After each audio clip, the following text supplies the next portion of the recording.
নমস্কার বন্ধুরা, আজ আবারও একটা নতুন রান্নার ভিডিও নিয়ে এসেছি। আজ আমি করে দেবো নতুন পদ্ধতিতে মাছ তো আমরা অনেকভাবেই খাই, কিন্তু এইভাবে একবার মাছ রান্না করে দেখবেন কত সুন্দর লাগে খেতে। একদম অন্যরকম স্বাদ হবে, অন্যরকম টেস্ট হবে। একরকমের রোজই একরকম রান্না না খেয়ে এক একদিন অন্যরকম রান্না খেতেও বেশ ভালোই লাগে। আর খুব কম সময়ে খুব তাড়াতাড়ি যদি কোনো কাজ থাকে কাউরির, তারা খুব তাড়াতাড়ি এই রান্নাটা হয়ে যাবে। তো এই রান্নাটা করার জন্য আমি সিলভার মাছ নিয়েছি, বড় সাইজের সিলভার মাছ। তো সেই মাছের মধ্যে আমি সর্ষে পোস্ত বাটা, নুন হলুদ আগে মাখিয়ে রেখেছিলাম, কিছু চেরা কাঁচা লঙ্কা, সর্ষের তেল দিয়ে ভালো করে এটাকে এবার আমি ম্যারিনেট করে নেবো। এটা ম্যারিনেট করে আমি বেশিক্ষণ না 10 থেকে 15 মিনিট রাখবো। তো আপনারা মনে করলে এটা বেশিক্ষণও রাখতে পারেন, আধ ঘন্টা মতন। আমি বেশিক্ষণ রাখবো না, তো 10-15 মিনিট রাখলেও হবে। তো খুবই ইজি, খুব তাড়াতাড়ি হয়ে যায় রান্নাটা। তো দেখুন আমি মাখিয়ে নিলাম, পুরোটা ভালো করে মাখিয়ে নিতে হবে, পুরো ভালো করে মাখাতে হবে, কিন্তু ভালো করে পুরো মাছগুলোকে ধরে ধরে একটা একটা করে মাখাতে হবে। আমি সেভাবে মাখিয়ে নিলাম, মাখিয়ে ঢাকা দিয়ে রেখে দিলাম।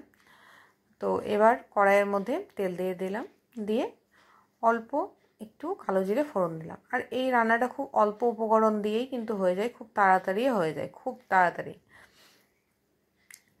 তো ভাজাভাজিরও কোনো সমস্যা নেই, কাঁচাই হয়ে যাবে রান্না। তো দেখুন প্রথমে তাতে একটু আমি রসুন ফোড়ন দিলাম, এটা আপনারা স্কিপ করতে পারেন, কিন্তু রসুনটা ফোড়ন দিলে সেন্টটা এবং স্বাদটা দুটোই খুব ভালো আসে, তার জন্যে আমি একটু রসুন ফোড়ন দিলাম। তো ফোড়ন দিয়ে এবার এর মধ্যে আমি যে কিছু পেঁয়াজ আমি কুচি করে রেখেছিলাম, একদম মিহি করে কুচি করে রেখেছিলাম, সেটাকে আমি দিয়ে দিলাম। দিয়ে এবার ভালো করে এটাকে ভেজে নেব। পেঁয়াজটাকে কিন্তু খুব ভালো করে ভাজতে হবে। তো পেঁয়াজটাকে আমি লাল লাল করে ভেজে নেব। ভেজে নিয়ে এবার আমি যখন ভাজাটা দেখব ভালোভাবে হয়ে গেছে, তখনই কিন্তু মাছটা দেখুন আমার আমি 10 থেকে 15 মিনিট মতো রেখেছিলাম, কত সুন্দর ম্যারিনেশন হয়ে গেছে। এবার সেই মাছটা আমি পেঁয়াজ ভাজার মধ্যে কিন্তু এবার দিয়ে দিলাম। তো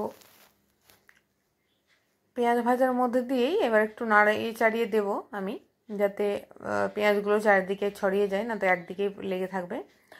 তো এবার আমি ভালো করে মাছটাকে এবার নাড়িয়ে চাড়িয়ে দেবো খুন্তি দিয়ে।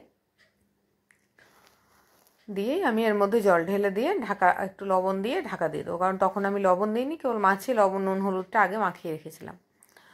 তার অল্প আর একটু লবণ লাগবে, সেই লবণটা দিয়ে একদম ঢাকা দিয়ে দেবো, তাহলে কিন্তু আমার রান্না রেডি হয়ে যাবে।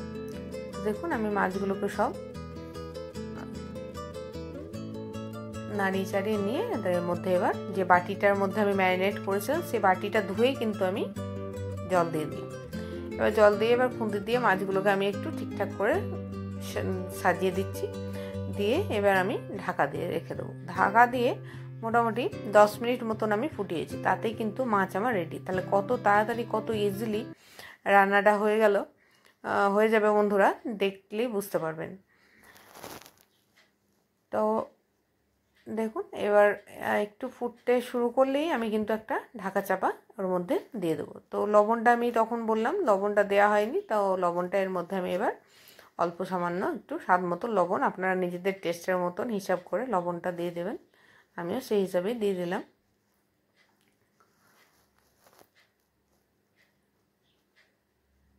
এবার আমি একটা ঢাকনা এর মধ্যে দিয়ে দিলাম।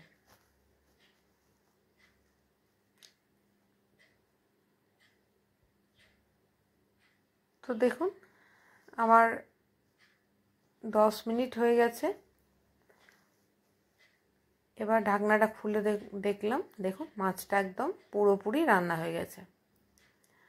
তো মাছটা এত সুন্দর খেতে হয়েছিল বন্ধুরা, দুর্দান্ত হয়েছিল। আপনারা মানে না যদি খান করে তাহলে কিন্তু বিশ্বাস করবেন না, এত সুন্দর এত টেস্টি মাছ, না ভেজেও যে এত সুন্দর এত টেস্টি হয়, না করে যদি না দেখেন তাহলে কিন্তু বুঝতে পারবেন না যে কতটা টেস্ট হয়। এবং খুব অল্প সময়ে খুব তাড়াতাড়ি এই রান্নাটা হয়ে যায়, খুবই তাড়াতাড়ি। তো মাছ তো আমার রান্না হয়ে গেল, আমি এবার সবগুলোকে নামিয়ে নিচ্ছি। তো তো কেমন লাগলো বন্ধুরা ভিডিওটা অবশ্যই জানাবেন, আর স্কিপ না করে পুরো ভিডিওটা দেখবেন। ভালো লাগলে অবশ্যই লাইক, শেয়ার অ্যান্ড সাবস্ক্রাইব করতে কিন্তু ভুলবেন না। আর নিত্য নতুন ভিডিওর রান্নার ভিডিও পেতে আমার চ্যানেলে যে বেল আইকনটি সেটা দাবিয়ে রাখবেন। ভালো থাকবেন, সুস্থ থাকবেন, আর আমার ভিডিওগুলো দেখতে থাকবেন। আজকের মতন এখান পর্যন্তই। আবার একটা নতুন রান্নার ভিডিও নিয়ে আপনাদের সঙ্গে দেখা হচ্ছে। টাটা।